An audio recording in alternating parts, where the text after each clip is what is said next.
یہ لازمی ہے، لازمی کو انڈر لائن کیجئے، جھانک لے اپنے دل میں ہر شخص۔ یہاں پر بھی نوٹ کیجئے کہ یہ 3 اس کے مرحلے ہیں جو منہج انقلاب نبوی میں ہم نے واضح کی۔ طاقت کے ساتھ طاقت، پنجہ آزمائی۔ پہلا مرحلہ صبر محض ہے، پرسیکیوشن کو جھیلو، برداشت کرو، صبر کرو۔ نغمہ ہے بلبل شوریدہ تیرا خام ابھی، اپنے سینے میں اسے اور ذرا تھام ابھی، منتظر رہو، وقت آئے گا ہاتھ کھول دیے جائیں گے۔ دوسرا مرحلہ ایکٹیو ریزسٹنس، آگے بڑھو، للکارو، چیلنج کرو، اقدام کرو۔ آخری مرحلہ پھر تصادم، جان دینے کے لیے میدان میں آ جاؤ، یہ قتال ہے۔ اسی لیے میں نے ایک مرتبہ تقریر کی تھی بھمبر میں، پہلی مرتبہ مجھے یاد ہے، میں نے یہ 9 منزلیں بیان کی تھی۔ 8 منزلیں جہاد ہیں، 9ویں منزل جا کر قتال بنتی ہے۔ پہلی منزل پر 3 جہاد تھے نا، نفس سے، شیطان سے، بگڑے ہوئے معاشرے سے۔ دوسری منزل پر دعوت و تبلیغ بالحکمہ بالموعظہ جدال احسن۔ تیسری منزل پر صبر محض، پیسو ریزسٹنس، اقدام، چیلنج، ایکٹیو ریزسٹنس۔ 8 منزلیں جہاد، اور 9ویں منزل ان اللہ یحب الذین یقاتلون فی سبیلہ صفا کانہم بنیان مرصوص۔ گویا جہاد کی پہلی منزل مجاہدہ مع النفس، اور آخری اور 9ویں منزل قتال فی سبیل اللہ۔ واضح رہے کہ اسی کا منفی پہلو ہجرت ہے۔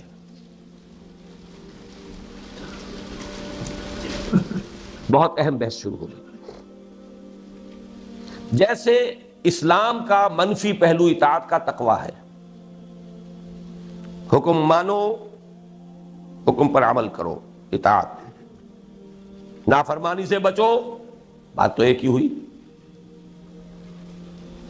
جہاد کا منفی رخ ہجرت ہے۔ اللہ کی بندگی کرنے کے لیے معاصی سے ہجرت کرنی ہوگی، حرام چیزوں سے ہجرت کرنی ہوگی۔ اسی لیے سوال کیا گیا ای الہجرت افضل یا رسول اللہ؟ جواب کیا تھا؟ ان تہجر ما کرہ ربک، سب سے افضل ہجرت یہ ہے کہ ہر اس شے کو چھوڑ دو جو تمہارے رب کو پسند ہے۔ اسی لیے تنظیم کے عہد نامے میں جب اللہ کے ساتھ معاہدہ ہے، انی اعاہد اللہ، نمبر 1 کس بات کا معاہدہ؟ ان اہجر کل ما یکرہہ، ہر اس شے کو چھوڑ دوں گا جس کو وہ پسند نہیں کرتا۔ واضح رہے کہ اسی کا منفی پہلو ہجرت ہے، چنانچہ اس کی بھی پہلی منزل ان تہجر ما کرہ ربک ہے، اور آخری یہ کہ اقامت دین کی جد و جہد میں وقت آنے پر گھر بار، مال و منال اور اہل و عیال کو چھوڑ کر نکل جایا جائے۔ اس کی بھی نیت ہونی، تیاری کیجئے نفسیاتی طور پر۔ آج بھی جائزہ لیجئے، اتنی گرفت تو نہیں ہے کہ کبھی پکار آئے اور بلایا جائے اور یہ بندھن مجھے باندھ کر رکھ لے۔ اگر ایسا ہے تو یہی تو خطرہ ہے۔ پھر آگے جا کر جو ہفتے اعمال کرانا ہے ابھی چھٹی کرو، سب کچھ کرنا اور پھر ہفتے اعمال کرا لینا۔ آپ کو معلوم ہے جنہوں نے ہجرت نہیں کی تھی، سورہ نساء میں کتنی اہم بحث آئی ہے۔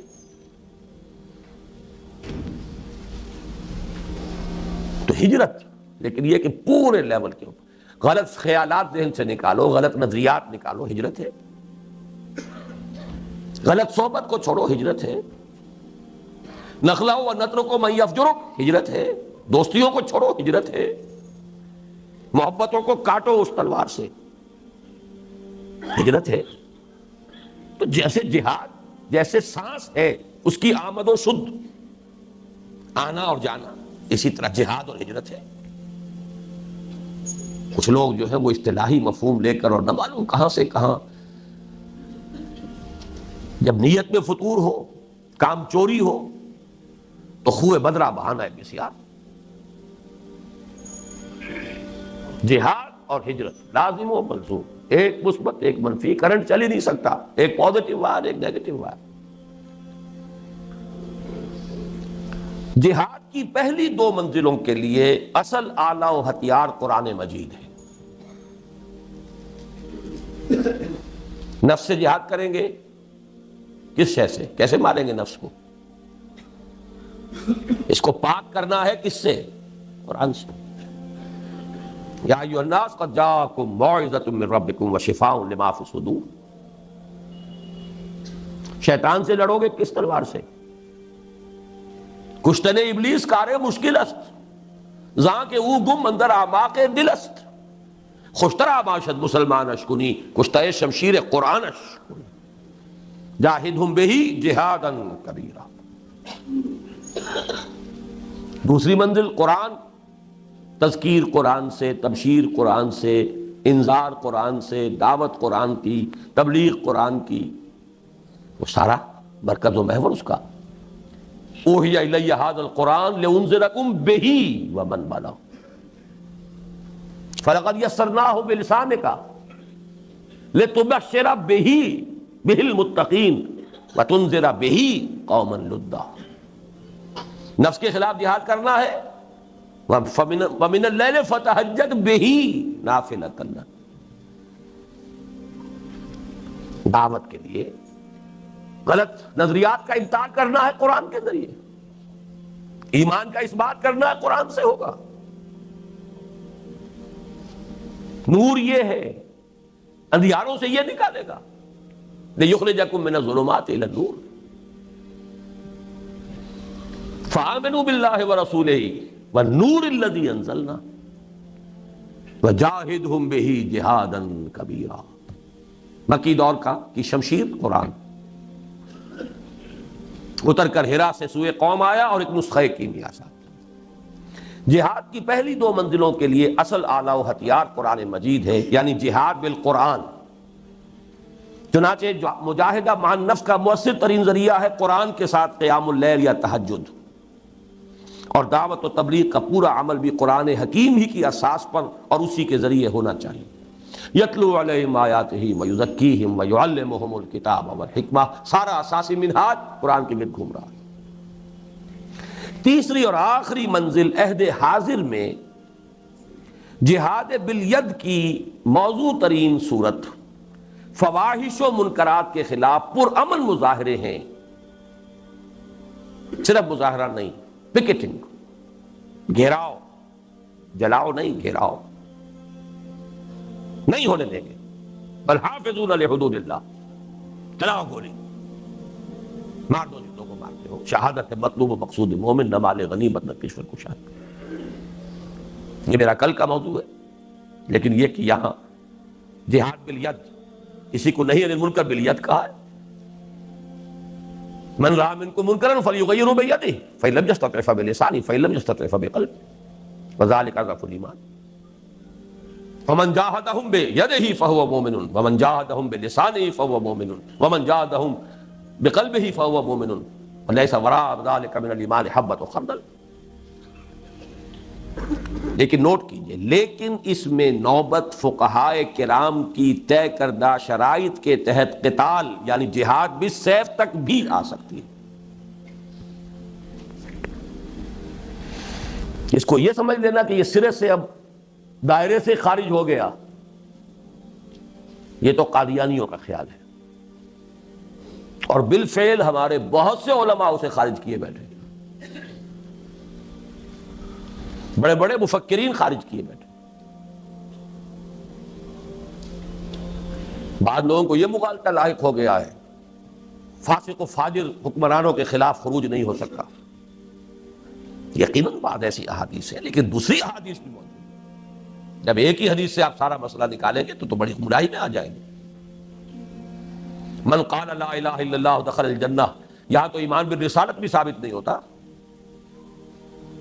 جس نے کہا لا الہ الا اللہ جنت میں داخل ہو جائے گا، لیکن آپ پورا مورچہ لگاتے ہیں کہ نہیں نہیں، ایمان بالرسالت لازم ہے، ایمان بالآخرت لازم ہے، ایمان بالقرآن لازم ہے، پھر اس کے عملی تقاضے لازم ہیں۔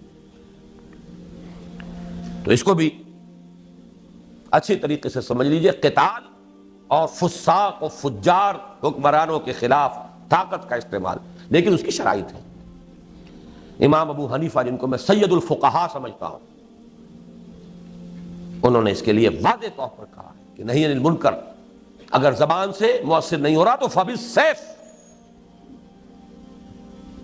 تو تلوار، لیکن اس کے لیے طاقت اتنی بہم پہنچ چکی ہو، یہ نہیں کہ 4 آدمی اکٹھے کیے 4 کو مروا دیا، پھر آگے چلے، پھر 10 کو اور اکٹھے کیے 10 کو مروا دیا، یہ نہیں، ہنگامہ کیا، جماعت بنائیے، قوت جمع کیجئے، تربیت دیجئے، منظم کیجئے، معتدب تعداد اتنی کہ جو بھی آپ کے اندازے ہیں اس کے اعتبار سے، ویسے کوئی شے کہیں سے آ جائے بورڈ فرام دی بلو وہ بات دوسری ہے، لیکن ہر اندازے میں آپ یہ تقریباً یہ یقین رکھیں کہ اب اتنی طاقت ہے کہ ہم بدل دیں گے اس نظام کو، کامیابی ہو جائے تب جا کر اس کا امکان ہے، ورنہ نہیں۔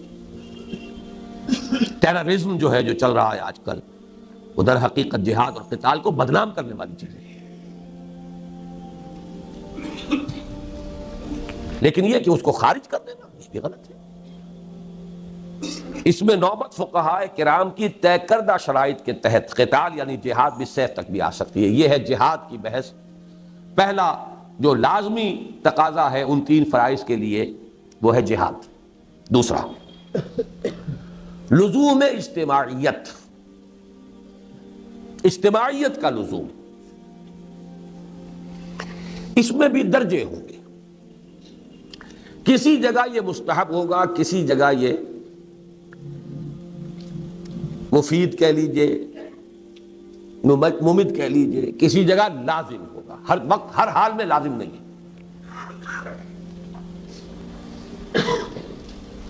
فریضہ اول کے ضمن میں صرف صحبت صالح، کونوا مع الصادقین، اللہ کا بندہ بننا ہے آپ کو، نفس سے جہاد کرنا ہے، شیطان سے کرنا ہے، معاشرے سے کرنا ہے، تو ایسے لوگوں کی معیت تلاش کریں، ایسوں کا قرب، ایسوں کی صحبت، جو یہی کام کر رہے ہوں، یہی کرنا چاہتے ہوں، اس سے تقویت پہنچے گی آپ کو۔ مرید کسے کہتے ہیں؟ ارادہ کرنے والا، آپ نے ارادہ کیا ہے اور بھی ہے اس نے بھی ارادہ کر لیا ہے، یہ مرید جمع ہو، اس سے یقیناً تقویت حاصل ہوگی۔ لیکن عقلاً محض اس کام کے لیے جماعت، میں جماعت کا ایک مفہوم خاص بول رہا ہوں، جماعت ڈسپلنڈ سموتات والی جماعت، اس کام کے لیے ضرورت نہیں۔ نمبر 2، اسی طرح فریضہ ثانی کے ضمن میں درس گاہوں، اداروں، انجمنوں اور سوسائٹیوں سے پورا ہو سکتا۔ دین کی دعوت و تبلیغ ہے، ڈھیلا ڈھالا نظم ادارہ ہے، اشاعت قرآن کا ادارہ، پبلشنگ ہاؤس ہے، آڈیو ویڈیوز کا کوئی سلسلہ ہے، جرائد ہے، رسائل ہیں، انجمنیں ہیں، دارالعلوم ہیں، یہ سب اس کا ذریعہ ہے، یہ جماعتیں نہیں ہیں۔ اجتماعیت تو ہے، لزوم اجتماعیت لکھا ہے میں نے اوپر، اجتماعیت ایک عام لفظ ہے، یہ لوز آرگنائزیشنز، ایسوسیشنز، انجمنیں، ان میں وہ سموتات، ڈسپلن، یہ نہیں۔ ٹھیک ہے، ایک دستور ہے، قانون ہے، اس کے مطابق آپ نے تقسیم کار کر لی ہے، کوئی صدر ہے، کوئی سیکریٹری ہے، جس کی ٹانگ گھسیٹنی ہو گھسیٹ لیجئے، نو کانفیڈنس لے آئیے اس کے خلاف، جس کو آپ برقرار رکھنا چاہیں رکھیں، جو بھی رکھیں، آپ کا دارالعلوم ہے، اس کا کوئی محتمم ہے، بہرحال ایک نظم تو وہاں ہوگا، لیکن یہ کہ وہ جماعت کا سلسلہ نہیں۔ لیکن اب ہے اصل شے، فریضہ ثالث کے ضمن میں سموتات فی المعروف کے ٹھیٹھ اسلامی اور عسکری اصول پر مبنی جماعت کے بغیر پورا نہیں۔ کوئی احمق ہوگا جو سمجھے کہ یہ کام ہو سکتا ہے بغیر اس کے۔ ٹھیٹھ اسلامی اور عسکری ملٹری ڈسپلن، وہاں آپ کو یہ اختیار نہیں ہے، حق حاصل نہیں ہے کہ آپ اپنے سپیریئر سے یہ پوچھیں کہ یہ حکم آپ کیوں دے رہے ہیں مجھے، کیا حکمت ہے۔ There's not to reason why, there's but to do and die۔ عسکری اور ٹھیٹھ اسلامی سموتات، فاسمعوا واطیعوا، اللہ کی سمع و طاعت مطلق، رسول کی سمع و طاعت مطلق، الا یہ کہ وہ خود کہہ دیں کہ یہ صرف میرا مشورہ ہے، حکم نہیں ہے. جیسے حضرت بریرہ نے پوچھ لیا تھا.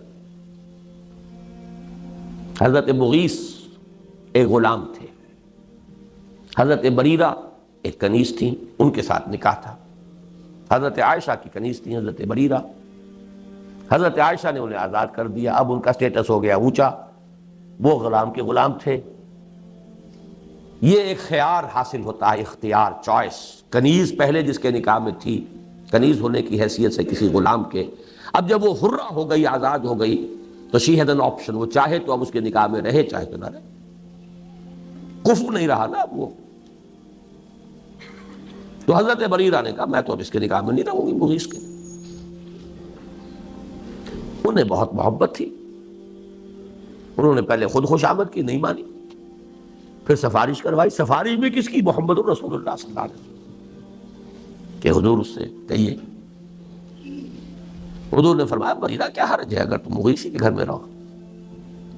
پورا فوراً سوال کیا حضور آپ کا حکم ہے یا مشورہ؟ فرمایا نہیں، حکم نہیں ہے، مشورہ ہے، تو میرے لیے قابل قبول نہیں ہے. حکم کو نہیں ٹال سکتے.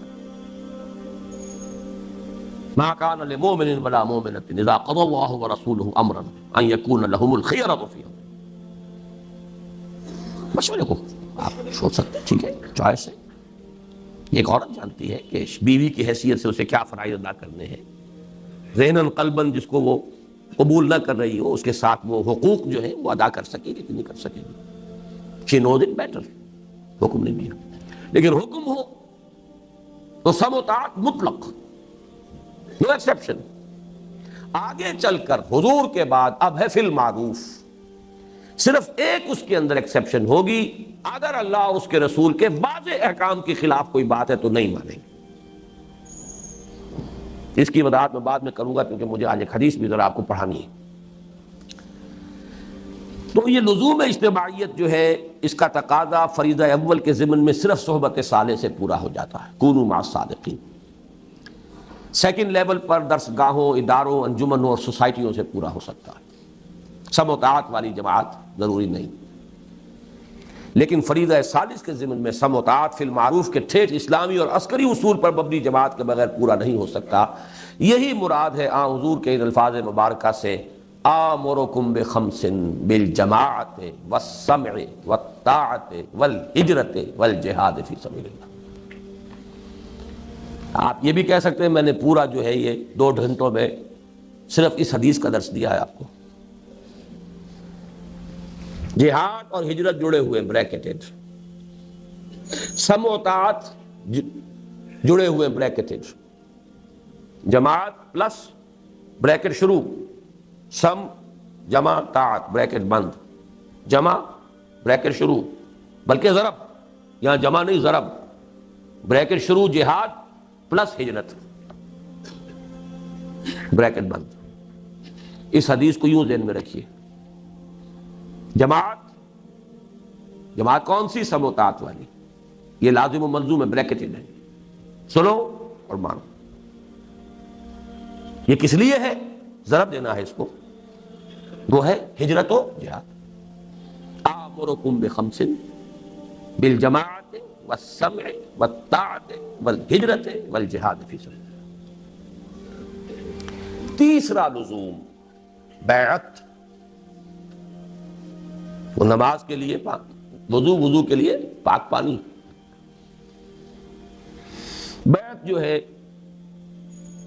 ایک تو ہے بیع، وہ تو اللہ سے ہوئی، جان و مال اس کے حوالے، جنت ہم کے امیدوار ہیں. ایک ہے بیعت کسی انسان کے ہاتھ پر. وہ انسان رسول بھی تھے تو انسان تھے،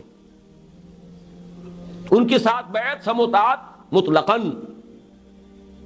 اب آپ کے بعد جو انسان ہے غیر معصوم ہے، چاہے وہ ابو بکر ہو، ان کے ساتھ سمع و طاعت فی المعروف. بالکل میتھمیٹیکل سمجھیے ان چیزوں کو. لیکن بیعت کے ضمن میں بھی ایک ہی طرح کا تقاضا نہیں ہے، تینوں لیولز پر کچھ فرق ہو جائے. پہلے دو فرائض کے ضمن میں بیعت سلوک کو ارشاد کی صورت میں کفایت کرتی ہے، لیکن یہ جو بیعت ہمارے ہاں چل رہی ہے سلوک اور ارشاد کی بیعت، بہت اچھی بات ہے کہ اس کے لیے بھی لفظ بیعت استعمال ہوا، تاکہ معلوم ہو کہ یہ ہمارے دین کا ایک مستقل اس کی اصطلاح ہے، اس کا ایک فکر ہے۔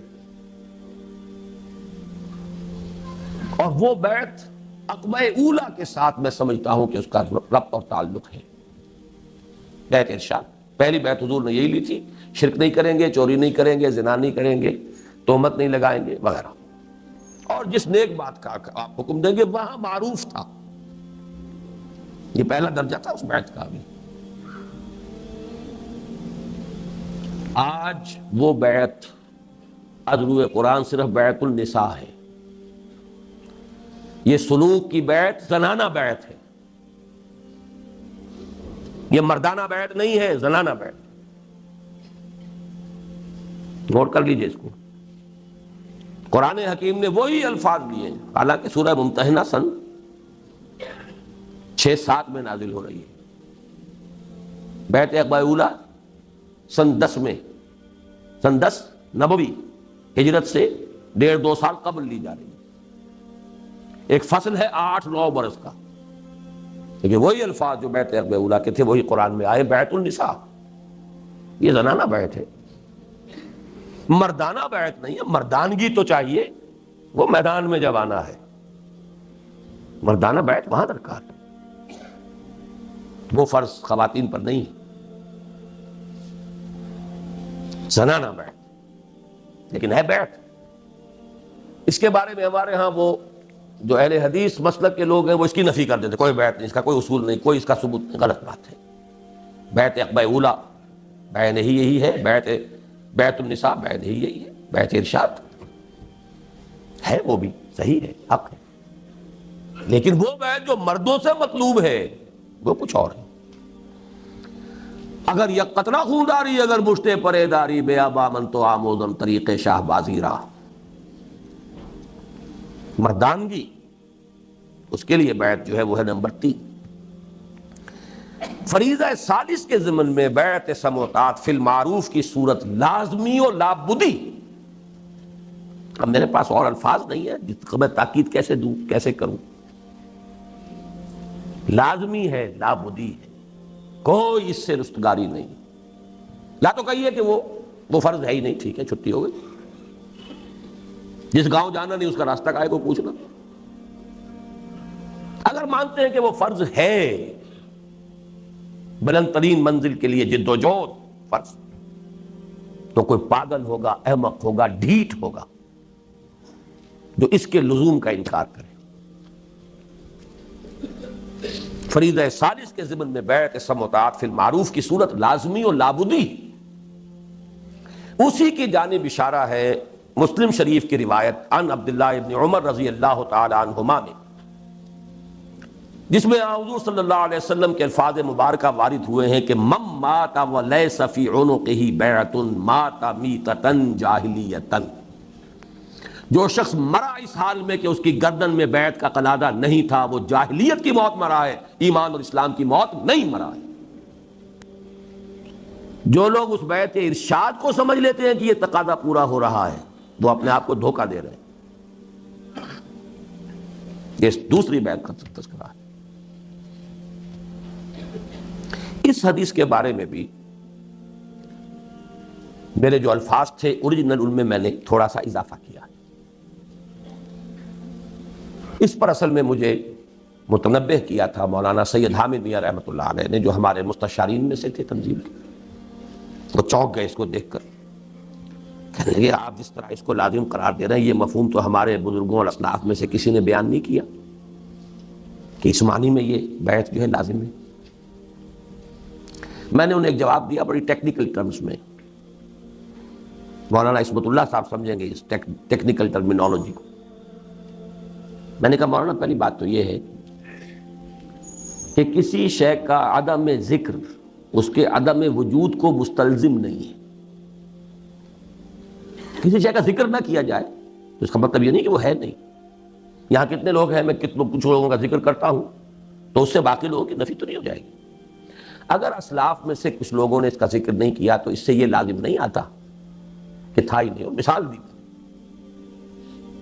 اور میں بہت ہی اللہ کا شکر ادا کرتا ہوں کہ میرے علم میں وہ مثال آ گئی تھی، کیونکہ میرے استاد بھی تھے مولانا منتخب الحق قادری. انہوں نے بتایا کہ ان کے جو استاد تھے مولانا معین الدین اجمیری رحمۃ اللہ علیہ، ان کی جو لائبریری تھی اس کی ایک الماری ایسی تھی جس کی وہ چابی کسی کو نہیں دیتے تھے کبھی. اس کی کتابیں جھاڑنی ہوتی تھی تو خود ہی. ایک مرتبہ کہیں طبیعت ناساز تھی اور یہ ان کے بہت چہیتے شاگرد تھے، مجھے دے دی. اور وہ رہتے تھے قبرستان میں کوئی جگہ بنائی بھی تھی، وہاں رہتے تھے. یہ بھی وہ کہتے تھے ہماری سمجھ میں نہیں آتا تھا، ان کے پاس اچھے بھلے گھر موجود ہیں اجمیر شہر کے اندر، وہاں کیوں نہیں رہتے. اور پھر یہ کہ وہاں پہ کچھ لوگ آتے رہتے تھے، ولایتی کہتے تھے، پٹھان اس وقت جو افغان پٹھان ولایتی آتے رہتے تھے. ایک دفعہ طبیعت ناساز تھی، انہوں نے فرمایا کہ تم ذرا میری الماری یہ صاف کر. تو میں نے دیکھا اس میں رجسٹر تھا جس میں ان لوگوں کے نام درج تھے جنہوں نے ان سے بیعت جہاد کی ہوئی تھی. اور یہ شاگرد چہیتے ترین شاگرد، انہیں پتہ بھی نہیں. تو عدم ذکر عدم وجود کو مستلزم نہیں. سمجھ لیجیے بات، جس کی مثال یہ ان کے علم میں آیا کہ وہ تو بیعت جہاد لے رہے تھے، لیکن یہ کہ ابھی انہوں نے اس کو خفیہ رکھا ہوا. لیکن بہرحال میں نے یہ بعد میں ہمارے ایک رفیق ڈاکٹر تقی الدین صاحب نے بھی پھر کچھ اس پر گفتگو کی تھی، تو میں نے اس میں اپنی رائے میں ایک ترمیم کی ہے. پہلی میری رائے یہ تھی کہ صرف دو ہی صورتیں ممکن ہیں، یا تو اسلامی نظام حکومت قائم ہے تو اس کے سربراہ سے بیعت سمع و طاعت فی المعروف ہوگی، نہیں ہے تو اس کو قائم کرنے کے لیے جماعت قائم کرنی ہوگی، اس کے سربراہ سے بیعت سمع و طاعت فی المعروف ہوگی. تیسری صورت ممکن ہی نہیں. تو جیسے میں نے اب استثناء قائم کیا ہے اس میں کہ علم اور عمل کے درمیان فصل بھی ہو سکتا ہے، ایک شخص مفلوج ہو سکتا ہے نفسیاتی اعتبار سے. اللہ جانتا ہے لا یکلف اللہ نفسا الا وسعها، وہ حساب لے لینا. قاعدہ کلیہ نہیں ٹوٹے گا. نارمل آدمی کے لیے وہی بات ہے کہ علم اور نظریہ اور فکر اور ادھر عمل اور رویہ اور کردار لازم و ملزوم نہیں. اسی طرح اب میں نے یہاں پہ لفظ لکھا ہے اس لیے کہ نارمل حالات تو دو ہی صورتیں ممکن ہیں. ایک لفظ کا اضافہ کیا، نارمل حالات، جیسے وہ نارمل انسان بمقابلہ مریض انسان. نارمل حالات بمقابلہ فتنہ شدید، یہ ابھی آگے آ جائے گا. اس لیے کہ نارمل حالات میں تو دو ہی صورتیں ممکن ہیں. نمبر ایک، اگر کم سے کم شرائط و معیارات پر اترنے والا صحیح اسلامی نظام حکومت قائم ہے تو اس کے سربراہ سے بیعت سمع و طاعت فی المعروف. اور اگر ایسا نہیں ہے تو صحیح اسلامی حکومت کے قیام کے لیے جد و جہد کرنے والی جماعت کے امیر کے ہاتھ پر بیعت سمع و طاعت فی المعروف ہوگی. نارمل تو دو ہی صورتیں. تیسری ممکنہ صورت صرف ایسے شدید اور عظیم فتنے ہی کی ہو سکتی ہے جس میں ایک حدیث میں الفاظ آئے ہیں، جس میں حدیث نبوی میں وارد الفاظ کے مطابق سویا ہوا شخص جاگے ہوئے شخص سے بہتر ہوگا، اور بیٹھا ہوا شخص چلنے والے شخص سے بہتر ہوگا، اور نہیں، بیٹھا ہوا شخص کھڑے ہونے والے سے بہتر ہوگا، اور کھڑا رہنے والا شخص چلنے والے سے بہتر ہوگا. ایک ایسی فتنے کی شدید کیفیت